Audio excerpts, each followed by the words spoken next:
The chair was my sanctuary. Its worn brown leather had molded itself perfectly to the shape of my body over the last 20 years, a testament to countless evenings spent right here in this quiet corner of the living room.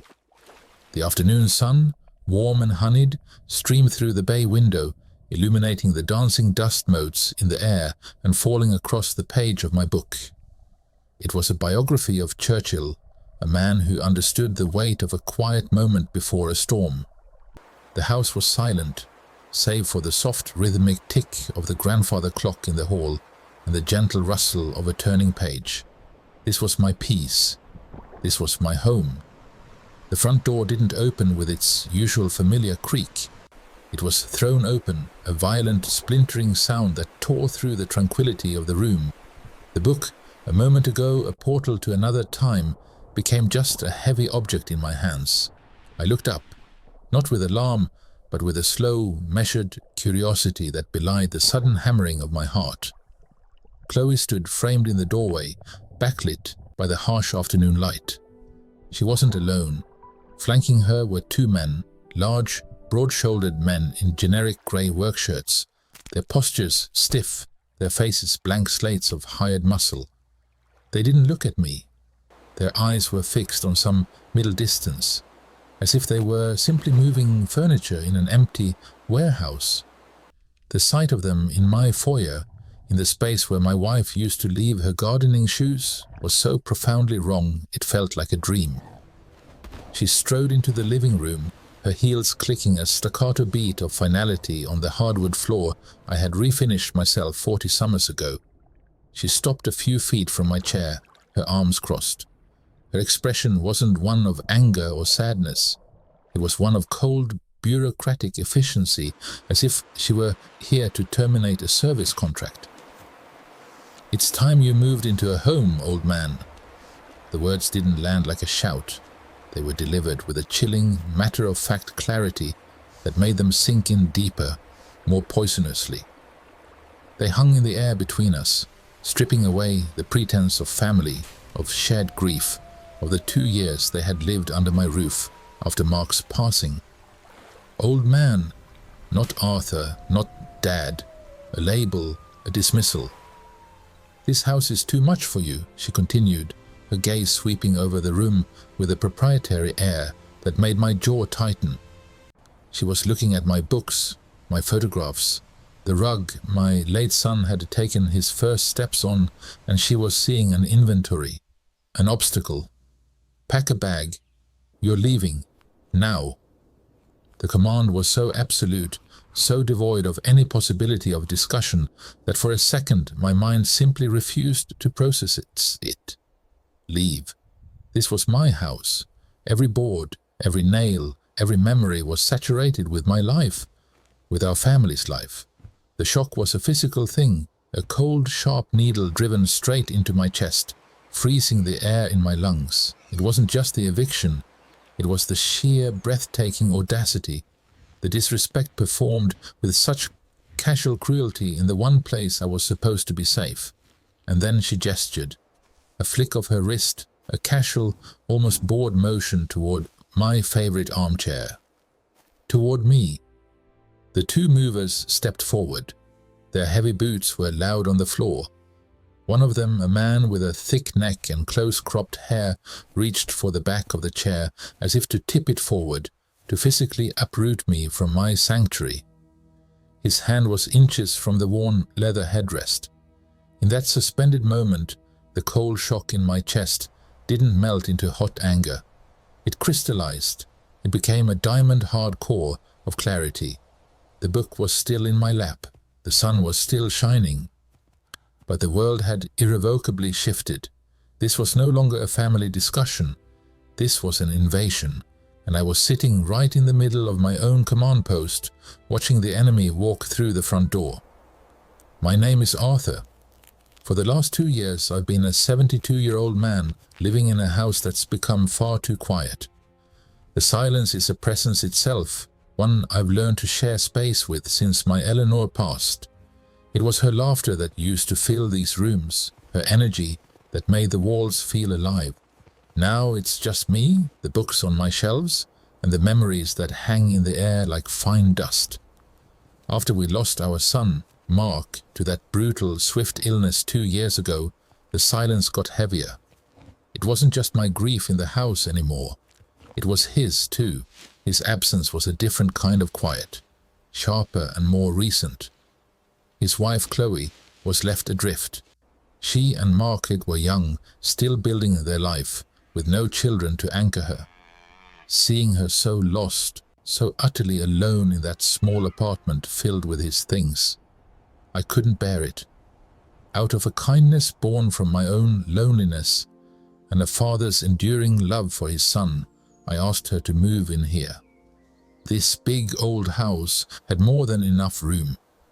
I told her, and I truly believed it at the time, that she shouldn't be by herself. We could be a comfort to one another. So she came, and I slipped easily into the role that seemed to suit my age and my circumstances, the quiet grandfather. I'd putter in the garden, read my historical biographies in this very armchair, and listen patiently to her stories about her day. I was gentle, I was patient, I was predictable. I think to her, I became part of the furniture, a comfortable, steady piece that asked for nothing and was just there. She saw a retired old man living on a pension, a kind-hearted soul whose best years were behind him. I never corrected that impression. Why would I? There was a certain peace in being underestimated, but the man she sees, the man I've allowed myself to become in these later years, is not the man I was. My past wasn't in finance, sitting behind a desk watching numbers flicker on a screen. It wasn't in law, arguing points in a wood-paneled courtroom. My world was built on movement and control. I was in logistics and high-stakes corporate security. It sounds vague, I know. Deliberately so. My skill was never brute force. It was the architecture of security. It was about building systems so seamless and so robust that threats were neutralized before they even knew they were a threat. I planned the movement of assets worth more than some small countries. Not just the physical transportation, the armored trucks, the airtight schedules, the decoy routes, but the digital fortresses around them. The access codes, the legal frameworks that owned the very ground those assets moved across, the financial channels that funded it all. I was a strategist, a planner. I thought in terms of perimeters, choke points, and fail-safes. I didn't just earn a living, I built a small fortune, brick by meticulous brick. And this house? I didn't just buy it. I acquired the land. I hired the architects. I oversaw every phase of its construction. I know where every electrical wire runs inside these walls. I know the precise composition of the concrete in the foundation. I chose the type of steel in the safe in my study, the one hidden behind a false wall of bookshelves. Everything you see here, from the deed filed at the county clerk's office to the complex network of trusts and holding companies that protect my accounts, was built by me. It is a system I designed. It is my creation. To me, ownership isn't just a word on a piece of paper. It is a state of absolute control backed by layers of legal and practical authority. This house, the cars in the garage, the money that has been funding Chloe's comfortable life, they are not just possessions. They are pieces on a chessboard. And for a very long time, I've been the only player who knew all the rules, who understood the true power and position of every single piece. I had simply chosen, out of that same kindness, to let someone else believe they were playing the game. The silence in the room was thick enough to choke on. It was the silence of my own disbelief, the quiet before a storm I never saw brewing in my own home. I was still processing the sheer audacity of her words. "It's time you moved into a home, old man." Oh no. When Chloe's impatience boiled over, she didn't wait for a response. She simply gave a sharp, dismissive nod to the two men flanking her. Their hands were not gentle. One took my left arm, the other my right. They weren't rough, not in a way that would leave a bruise a doctor could document. but there was a firm, impersonal finality to their grip. It was the grip used on parcels, on furniture. I was an object to be relocated. My feet felt heavy, rooted to the hardwood floor my late wife and I had chosen together 40 years ago. They had to practically lift me, my slippers scuffing against the grain, to get me moving toward the front door. "Just a small bag, Arthur," Chloe said, her voice clipped and businesslike, as if she were managing a difficult employee. "We'll have the rest of your things sent to you." One of the movers, a younger man who couldn't meet my eyes, shoved a small, worn suitcase into my hands. It was one of the old ones from the basement, something I hadn't used in a decade. The weight of it was all wrong. It felt hollow. They guided me across the threshold, from the warmth of the foyer into the crisp, indifferent air of the late afternoon. The door stood open behind me, a gaping mouth that had just spit me out. And that's when Chloe did it.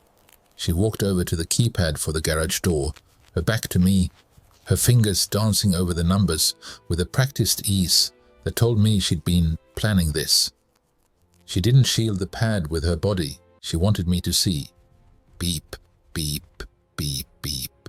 A new code, a new lock, on my own garage. She turned back to face me, a tight, victorious little smile playing on her lips. She reached into her expensive leather handbag, a birthday gift from me, I realized, with a fresh wave of nausea, and pulled out a flimsy cardboard box. She didn't hand it to me. She tossed it. It landed at my feet with a sad plastic clatter on the concrete path. "A phone," she announced, "for emergencies. Don't call too often."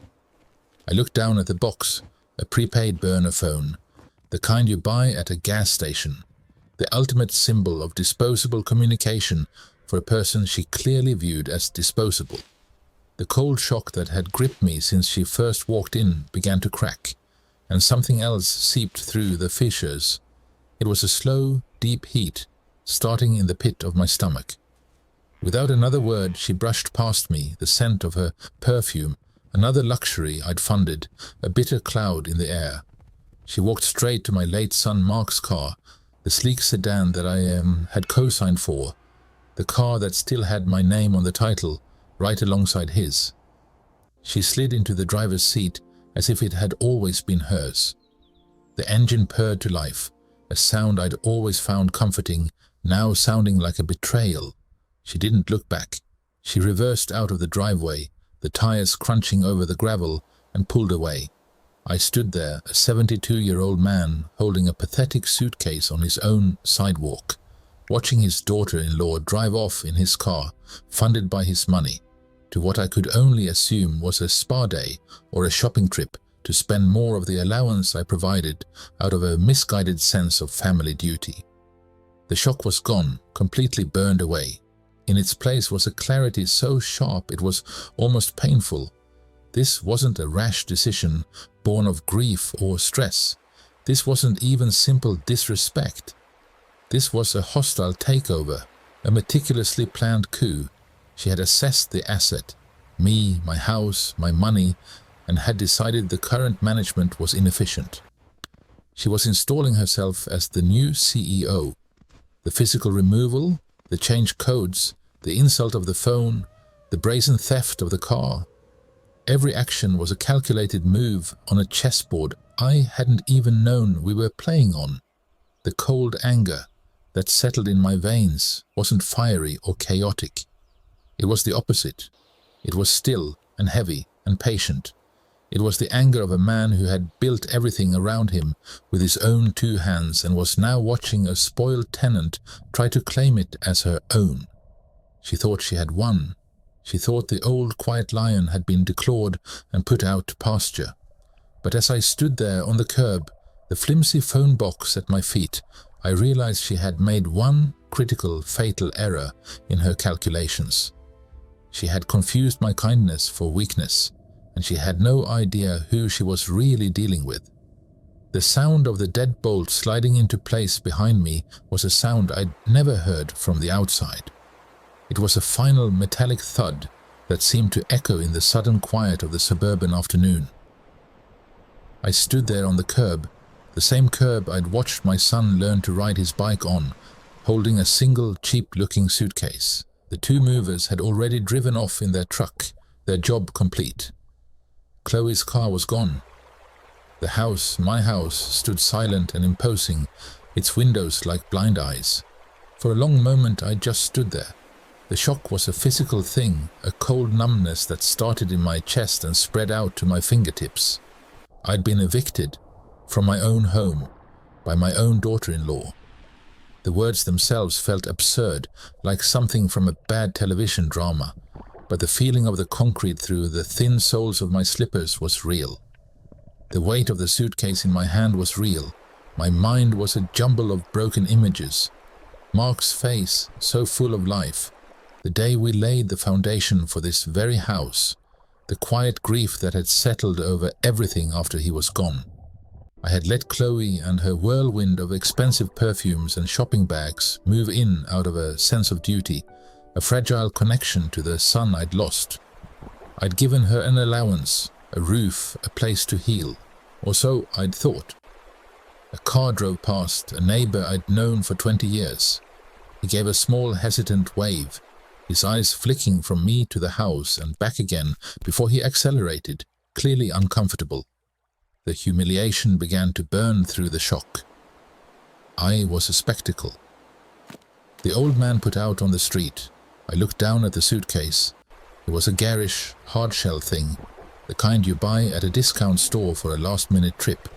It felt light, too light. A strange practical thought cut through the emotional noise. Did she pack my heart medication, my reading glasses?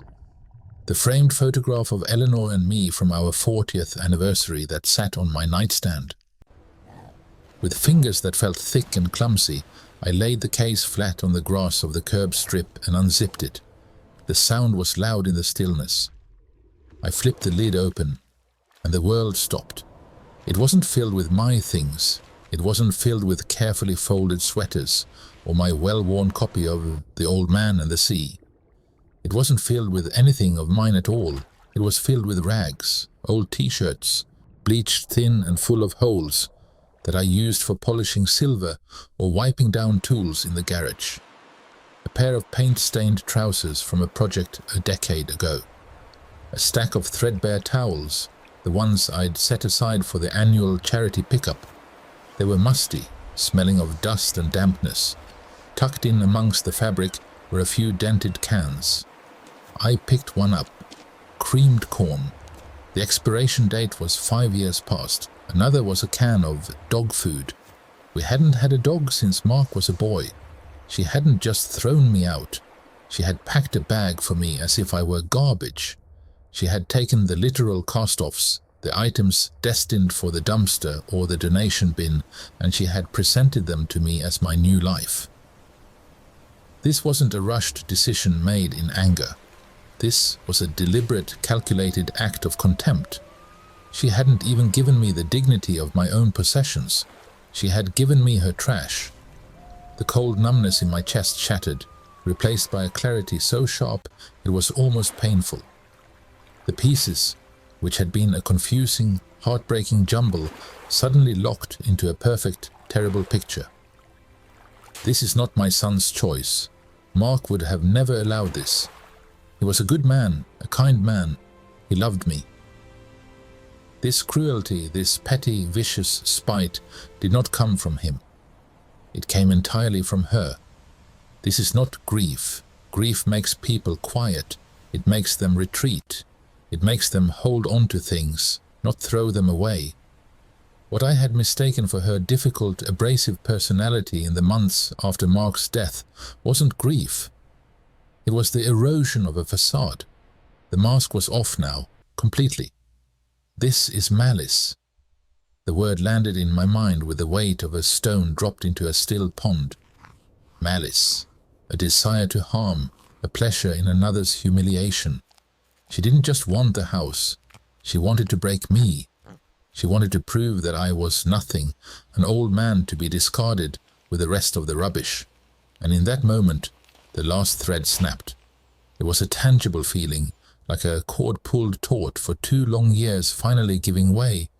The thread of familial obligation, the one that had connected me to her through the ghost of my son, the thread that had made me bite my tongue, turn a blind eye, and write another check. The thread that had whispered, "For Mark's sake," it was gone. The connection was severed. She was no longer my son's widow. She was an adversary who had violently overstepped, who had mistaken my quiet nature for weakness, my generosity for a void to be filled. I looked from the open suitcase, this monument to her contempt, back to the house. My house. I had built it. I had paid for every brick, every plank of wood. I had raised a family within its walls. And she thought she could take it from me with a couple of hired movers and a suitcase full of rags. A strange calm settled over me. The shock was gone. The humiliation was gone. The grief was set aside. All that was left was the cold, hard reality of the situation and the quiet, dormant skills of a man she had never truly known. I closed the lid of the suitcase. I didn't zip it. I simply left it there, sitting on the grass like the insult it was. I had no need for its contents. I had everything I needed right here in my mind. The game had changed, and she had just made her first and last mistake. The curb felt hard and unforgiving beneath me, a stark contrast to the plush Persian rug I'd been standing on just an hour before. I didn't know how long I'd been sitting there, the cheap suitcase with its insulting contents lying open at my feet like a gutted animal. The initial white-hot spike of anger had passed. It didn't recede into sadness or despair, though. Instead, it cooled and hardened into something else entirely, something dense and purposeful. I needed to move. I couldn't stay here, a spectacle on my own street. I stood up, my knees protesting with a familiar ache I usually ignored. I closed the suitcase, the latch making a cheap, flimsy sound. I didn't look back at the house. Not yet. I just started walking, one foot in front of the other, the wheels of the suitcase clattering a jarring rhythm on the pavement. The neighborhood, usually a place of quiet comfort, felt alien. Every manicured lawn, every 2-car garage felt like a stage set, and I had just been unceremoniously shoved off stage. A few blocks away, I found a park. It was mostly empty, just a young mother pushing a stroller down a distant path and a few squirrels chasing each other around the trunks of old oak trees. I found a weathered wooden bench, its green paint peeling, and I sat. I placed the suitcase beside me, a tangible reminder of the line that had been crossed. And then something remarkable happened. My mind, which should have been a chaotic storm of betrayal and panic, went quiet. The noise faded, replaced by a profound, almost eerie stillness. It was a feeling I hadn't experienced in decades, not since I'd hung up that other life. It was the calm before, the storm, the focused silence that used to descend in the hours before a major corporate extraction or a high-value asset transfer. Back then, they didn't call me a security consultant. That was just the polite term for the public-facing side of my work. My real skill was in logistics and control. I was a ghost in the machine, the man who understood that in any modern conflict, the battlefield isn't a field at all. It's a network of assets, access points, and legal frameworks. I closed my eyes, and the principles came back to me, not as dusty memories, but as living, breathing tools. Asset denial, the systematic removal of an opponent's access to critical resources. Control, the re-establishment of absolute authority over a defined territory or system. This wasn't about brute force. It was about intelligence and precision. It was about understanding the flow of resources and then, with a few calculated moves, shutting off the valves. And that's when the chessboard appeared in my mind, clear and precise. The pieces weren't kings and queens. They were deeds, accounts, and keys. The house. It wasn't just a building. It was the primary asset. My name was on the deed, bought and paid for with money I'd earned in a life Chloe couldn't even conceive of. She was living in a fortress whose walls I had built and whose gates only I truly held the keys to. The cars. My late son's car, the one she'd just driven off in with such smug satisfaction, was still legally titled to me. I'd never gotten around to transferring it after he passed, a piece of administrative procrastination that now felt like divine providence. It was a mobile asset, but one with a digital leash. The money. This was the most critical piece. The bank accounts, the credit cards, the automated transfers that funded her spa days, her shopping trips, her entire life of leisure. Every single dollar flowed from a source I controlled. She was a subsidiary, an offshoot, and I was the holding company. She had mistaken my steady, generous cash flow for her own personal river, not realizing I was the one who controlled the dam. A grim, cold smile touched my lips for the first time since she'd confronted me. Chloe thought she had staged a coup. She thought she had seized power, but she had made a fatal error. She had attacked a man she believed was a gentle, doddering old grandfather, but she was actually declaring war on a retired architect of controlled systems. She wasn't fighting for a kingdom. She was trying to steal a kingdom that I had designed, built, and still owned, down to its very foundations. She operated in a world of my making, and she had just given me every reason to unmake it for her. Revenge was a messy, emotional concept. This was not that. This was a system reset. This was a lockdown, a systematic, step-by-step reclamation of what was mine. The anger was still there, a deep, cold current, but it was no longer driving me. It was merely the fuel. The plan itself was the engine, and it was beginning to turn over, methodical and unstoppable. The ghost from my past had been awakened, and he knew exactly how to take back his house.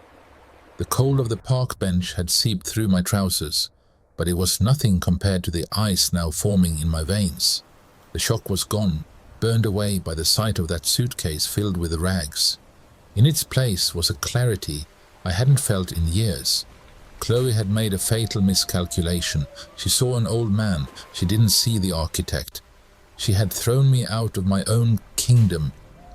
But she'd forgotten one crucial thing. I held all the keys, and it was time to change the locks.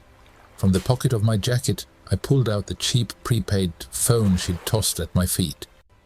The irony was not lost on me. She'd given me the very tool I would use to dismantle her world. My fingers, which she probably thought were too old and shaky for anything but turning pages, dialed a number from memory. Not a number for family or friends. A number for a 24/7 locksmith service I'd used for 2 decades to secure my commercial properties. The man who answered knew my voice. "Arthur? It's been a while. What's the situation?" "A full perimeter reset, Leo. My primary residence. Every external door, the garage, every window lock, and I want a new Schlager electronic deadbolt on the front. Keyless, code access only." There was a brief pause on the other end. He knew what that meant. A full reset wasn't for a lost key. It was for a breach. "I'll meet you there in 20 minutes, was all he said. 23 minutes later, I watched from the curb as Leo and his partner worked with a quiet, brutal efficiency. The familiar thunk, thunk, thunk of a drill biting into metal was the sound of my sovereignty being re-established. Each old lock, a piece of Chloe's false authority, was removed and dropped into a canvas bag. Each new lock, with its uncut keys or its pristine digital keypad, was a statement. She had changed the garage code. I was changing the reality of her access. When Leo handed me the 2 master keys for the traditional deadbolts and showed me how to program the code for the front door, a grim sense of order began to return. The perimeter was secure. Phase 1 was complete. I found a quiet bench just out of sight of the house, the new keys a comforting weight in my palm. Now for Phase 2, the financial siege. I opened the banking app on my phone. The interface was simple, clean. With a few taps, I navigated to the scheduled transfers.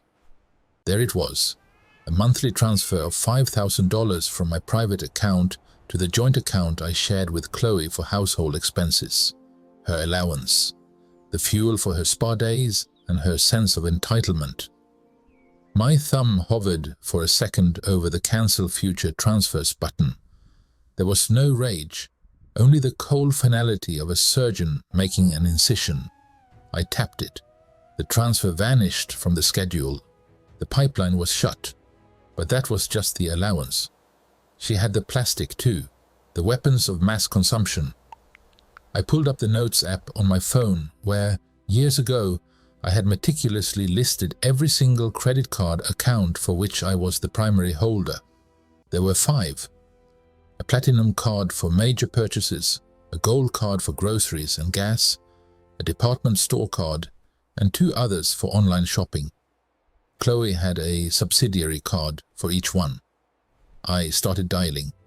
The first call was to the Platinum Card's concierge service. Good afternoon, this is Arthur speaking. Account ending in 4421. I need to report a card as compromised. The subsidiary cardholder, Chloe.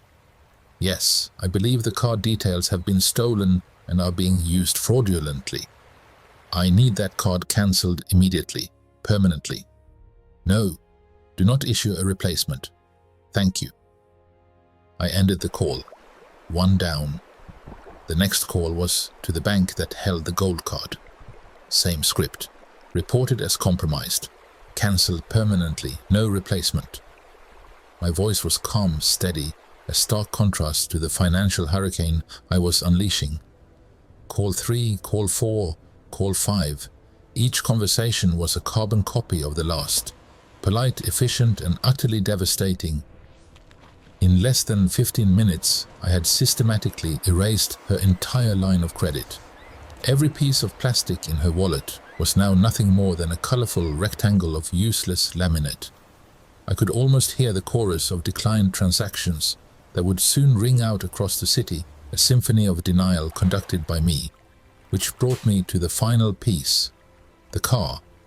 My late son's car, the one she'd so casually driven away in, the one that was still, legally and unequivocally, titled in my name.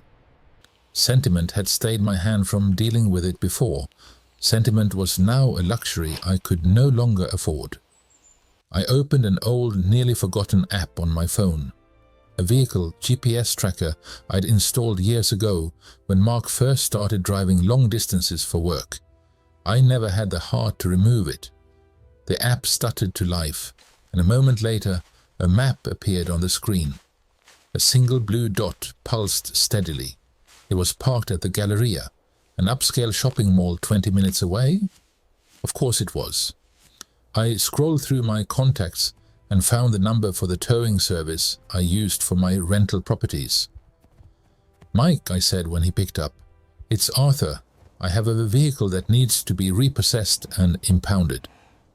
I gave him the make, model, license plate, and the exact GPS coordinates. Take it to your secure lot. I'll be by tomorrow with the title and paperwork to formally reclaim it. You got it, Arthur. We'll have it within the hour. I ended the call and finally allowed myself to breathe. The countermove was complete. The perimeter was sealed, the funding was cut, the asset was reclaimed. I was sitting on a park bench with nothing but the clothes on my back and a cheap phone, but I had never felt more in control. The game was back on the board, and it was my move. Now all that was left to do was wait for my opponent to realize she had already lost. The sound of a car door slamming outside was my first signal. I'd been sitting in my favorite armchair, the one she'd tried to have her movers take for nearly 3 hours. Not reading, not watching television, just waiting. The house was silent, but my mind was humming, a quiet, steady engine of purpose. I heard her heels on the driveway, that sharp, impatient click-clack that had once been a familiar, almost comforting sound. Now it was the approach of the enemy. Then came the jingle of keys, the metallic scratch as she tried to insert hers into the front door lock. A pause, another try, more forceful this time. I didn't move from my chair. I listened as her footsteps retreated, then the low hum of the garage door opener. Silence. Then a frustrated slap against the wall. The code was invalid. The first line of her fortress had crumbled, and she didn't even know she was on the outside looking in. The pounding started then. Not a knock, a furious, hammering fist against the solid oak of the front door. Boom, boom, boom. It was the sound of entitlement meeting an immovable object. I took a slow, deliberate breath, the kind I used to take before walking into a high-stakes negotiation. I stood, my joints protesting slightly, a reminder of my 72 years, but my posture was straight, my focus absolute. I turned the deadbolt, the new heavy-duty one, and opened the door just enough to see her. Her face was a mask of flushed, indignant rage. For a split second, she didn't even look at me. Her eyes were fixed on the space beyond, on her living room, her house. "What is this?" she snarled, her voice tight and high. She tried to shove the door open wider, to brush past me as if I were a piece of furniture. But I held my ground, my body a barrier in the doorway. My feet, planted firmly on the threshold I owned, didn't budge an inch. Her push met a resistance she clearly hadn't expected. She took a half step back, her eyes finally snapping to mine. "This is my house!" she screamed, the words tearing from her throat. The air went still. The only sound was the faint rustle of leaves in the old oak tree in the front yard. I looked at her, this woman my son had loved, this viper I had welcomed into my home. There was no anger in my voice, no heat, only a profound, glacial calm. "No, Chloe," I said, my tone even and clear, each word a carefully placed stone. "This is my house. The deed has always been in my name. You were a guest." The words hung in the air between us, simple and irrefutable. For a moment she just stared, her brain trying to process a reality that contradicted the one she had constructed. Her mouth opened, but no sound came out. And that's when her phone, clutched in her hand, began to chime. Not a ring, but a rapid staccato series of dings and buzzes, a digital avalanche of bad news. Her eyes dropped to the screen. I watched the color drain from her face, a slow, sickening fade from flushed pink to a waxy, bloodless white. It was like watching a flower wilt in fast forward. Her thumb swiped across the screen, her movements becoming jerky, frantic. A notification flashed. Declined. She swiped it away. Another. Declined. Her breath hitched. The phone vibrated again, this time a call. I saw the bank's name on the caller ID before she rejected it with a trembling finger. "This is a mistake," she muttered, more to the phone than to me. She fumbled in her purse, pulling out her wallet. She extracted a platinum credit card, holding it up as if it were a talisman. "There's been a mistake with the system." She opened a shopping app on her phone, selected some ludicrously expensive handbag, and tapped to pay. A second later, another soft ding. Declined. "No," she whispered. She pulled out another card, a different bank, a different color. Same result. Declined. She tried a third, her movements becoming desperate, uncoordinated. Declined. The bluster, the fury, the entitled certainty, it all evaporated, leaving behind a hollow shell of a woman. The reality was dawning, a cold, brutal sunrise she had never anticipated. The money was gone. The house was locked. The car she'd driven off in, my son's car, the one I'd let her use, was currently sitting in a secured impound lot, its location known only to me. Her entire life, the comfortable, cushioned existence she had so casually weaponized against me, had been a house of cards. And I hadn't just blown it down, I had carefully, systematically withdrawn the foundation. She looked up from her dead plastic, her eyes wide with a kind of animal panic. The facade was gone, and all that was left was sheer, unadulterated disbelief. The world she had taken for granted had just been legally, financially, and physically repossessed. "You," she stammered, her voice a thin, reedy thing. You can't do this." It wasn't a threat, it was a plea. The last desperate gasp of someone who has just realized they have been playing a game without knowing the rules, and the true player has finally decided to take the board back. The sound of the deadbolt sliding home was the loudest noise I'd heard all day. It wasn't a slam, not a bang of finality, but a soft, precise click, a sound of order being restored. I stood there for a moment, my back to the solid oak door, my hand still on the cool brass of the lock. The frantic pounding had stopped, replaced by a stunned, muffled silence from the other side. Slowly I turned and moved to the large bay window in the living room, the one that looked out onto the front porch. I didn't hide. I wanted her to see me. I needed her to understand the totality of what had just happened. Chloe was a statue of disbelief. She stood frozen on my welcome mat, her phone clutched in a white-knuckled grip. Her face, which had been a mask of entitled fury just moments before, was now slack with a dawning, horrifying comprehension. The bluster was gone, evaporated like mist in the sudden, harsh sunlight of reality. She was no longer the aggressor. She was a castaway on a shrinking island, and I had just pulled the last piece of driftwood back into shore. I watched as the initial shock wore off and was replaced by a frantic, scrambling panic. Her thumbs flew across her phone's screen. She was calling an Uber, a Lyft, anything to escape the scene of her own humiliation. She held the phone to her ear, her body tense with the hope of a quick exit. Then I saw it, the subtle deflation. Her shoulders slumped an inch. She stared at the screen, her brow furrowed in confusion. She tapped it again, more aggressively this time. Another decline. Her entire digital life, the web of convenience and instant gratification she had woven using my threads, was disintegrating in her hands. She tried another card saved in her digital wallet. Decline, and another. Decline. Each failed transaction was a silent digital nail in the coffin of the life she had tried to steal. She was locked out of her funds, just as she was locked out of this house. The symmetry was, I had to admit, brutally elegant.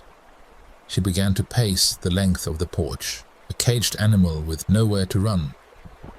She tried calling someone, probably one of her friends she'd bragged to about finally dealing with the old man.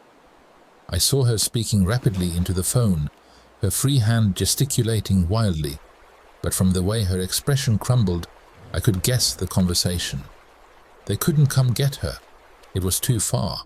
They were busy. The people who had enjoyed the benefits of her seemingly limitless funds were suddenly unavailable when the tap ran dry. The fair weather friends had scattered at the first sign of a storm she herself had created. She finally stopped pacing and sank onto the top step of the porch, her head in her hands. The designer handbag she'd so proudly flaunted, bought with my money, sat beside her like a useless, expensive brick. This was the woman who, just this morning, had the audacity to have movers physically escort me from my own home. Now she was reduced to a stranded figure on the curb, utterly and completely helpless. And as I watched her, I felt no triumph. There was no surge of victory, no smug satisfaction. What I felt was a profound, bone-deep weariness, a grim finality. This wasn't a battle I had wanted to fight. It was a system reset, a necessary, painful rebooting of a corrupted program. For 2 years, I had played the part of the gentle, grieving grandfather, letting the world believe the lion was asleep, that his claws had been filed down by age and sorrow. They forgot that a sleeping lion is still a lion. And today, I hadn't needed to roar or lash out. I had simply quietly reclaimed my den. The porch was my property. The street beyond was a public thoroughfare, But the world she had existed in, a world of my house, my cars, my money, that world was gone. I had not cast her out into the cold. I had simply turned off the power to the artificial sun she had been basking under. She was now standing in the genuine chill of her own choices. I finally turned away from the window. The silence in the house was no longer empty. It was peaceful. It was mine. Every lock, every deed, every zeroed-out account was a testament to that. The chessboard was clear, the game was over, and the king was once again home. The silence in the living room is a physical presence, a warm, heavy blanket that settles over everything. It's not an empty silence, not the kind that echoes with loneliness. This is a rich, full silence, the kind you can only get when a space is truly, completely your own. I'm sitting in my armchair, the same one those two movers were about to haul away months ago, and the afternoon sun cuts a perfect golden rectangle across the floorboards I had installed myself 40 years ago. This room, this house, breathes with me again. It's not just a structure of wood and glass, it's the archive of my life, of my late wife's laughter, of my son's childhood, and for a while it had been poisoned. Now the air is clean. I take a slow sip of tea, the china cup feeling familiar and right in my hand. From where I sit, I can see the new front door lock, a sleek brushed steel keypad. It's a quiet sentinel, a promise. No one gets in unless I allow it. The peace that comes with that knowledge is immeasurable. It's more valuable than any amount of money I ever secured in my previous life. This is the peace of absolute sovereignty. I think about Chloe sometimes.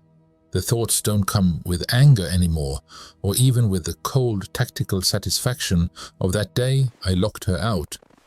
They come with a sort of detached clinical curiosity, like reviewing the post-mortem of a failed business venture. I heard through the carefully disinterested channels I still maintain that she ended up with a cousin in Ohio. I pictured her, a woman who hadn't worked a day in the 10 years she was married to my son, having to find a job, probably retail, or maybe an office receptionist. The thought isn't gloating, it's just factual, a direct and predictable consequence.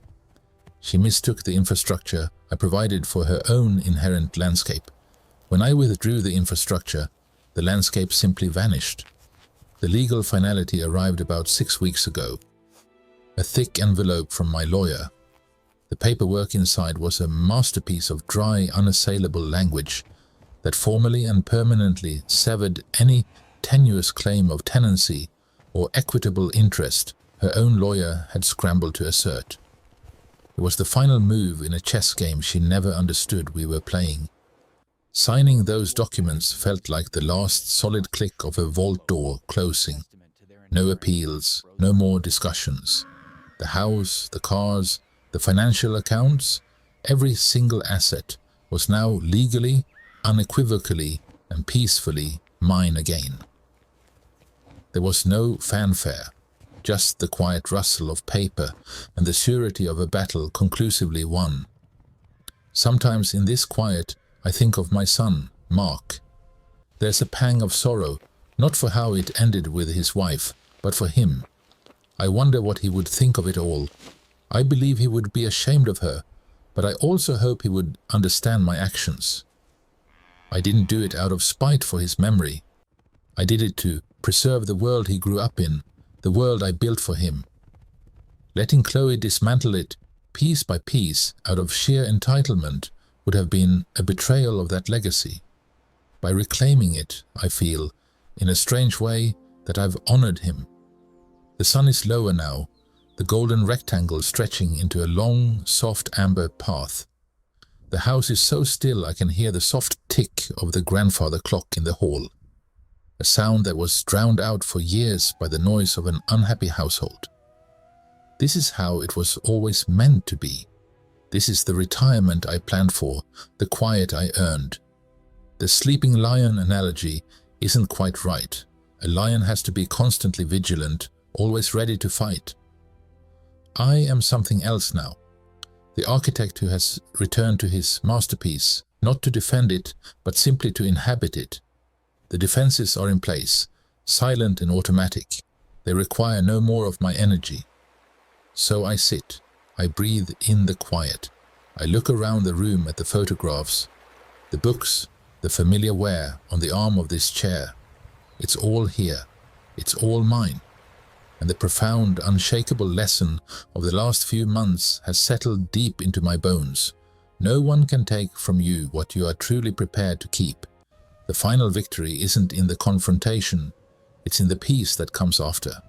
And this peace, this perfect golden silence, is absolutely mine. The silence in this house now is different. It's not the quiet of loneliness I felt when my son first passed, or the tense, brittle silence that filled the rooms when Chloe lived here, always waiting for her next demand. This silence is full. It's peaceful. It's the sound of a system functioning exactly as it was designed to, with no unnecessary noise, no friction. I sit in my favorite armchair, the same one those movers were about to take, and I look out at the world I built. And I've been thinking a lot about what this all means. Not just the events, the locking of doors and the cancelling of cards, but the deeper lesson. You see, people get a fundamental thing wrong about life. They think respect is a title you're given or a right you have because of your age or your position. They think it's something you can point to and demand. Respect me, they'll say. But that's not how it works, not in my world. Respect isn't something you demand, it's something you earn. It's built brick by brick, with integrity, with competence, with the quiet confidence of knowing your craft. I earned respect for 60 years, not by shouting but by delivering, by planning so meticulously that problems were solved before anyone else even knew they existed. I built this house, not just the physical structure, but the life within it, the security, the comfort, the future for my family. That was my life's work. And that work commanded respect and kindness. Ah, kindness. So many see it as a softness, a flaw in the armor, a weakness to be exploited. I was kind to Chloe. I opened my home to her in her grief and mine. I provided for her, not out of obligation, but from a place of genuine care for the woman my son had loved. I thought that kindness was a shared language, a mutual understanding of family, but she mistook it for frailty. She saw the gentle grandfather and assumed there was no steel beneath the soft sweater. She thought my compassion was an invitation to take, to seize, to commandeer.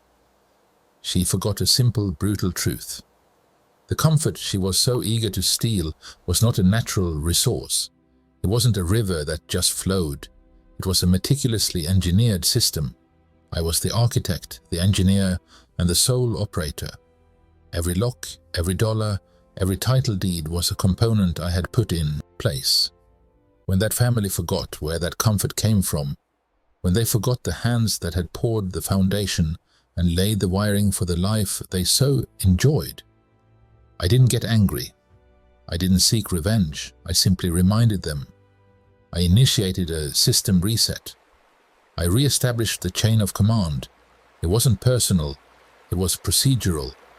It was the logical, inevitable consequence of someone trying to hijack a system they did not understand, and to which they had no legitimate administrative rights. So here is the moral, the one I want you to take away from my story. It's not about being ruthless, it's about understanding the nature of the ground beneath your feet. Remember where you stand, appreciate the shelter you have, but more importantly, never ever forget who built the ground you're standing on. Because the person who built it knows every stress point, every load-bearing wall, every single fail-safe. They know how it all works, and they know with absolute certainty exactly how to make it all stop working for you. My house is quiet again, my system is secure, the peace has been restored. Not through violence, not through shouting matches, but through the quiet, unassailable power of ownership. I built this. and I will always be its keeper. Let that be a lesson to anyone who ever mistakes a builder's kindness for a weakness. The blueprint was always mine.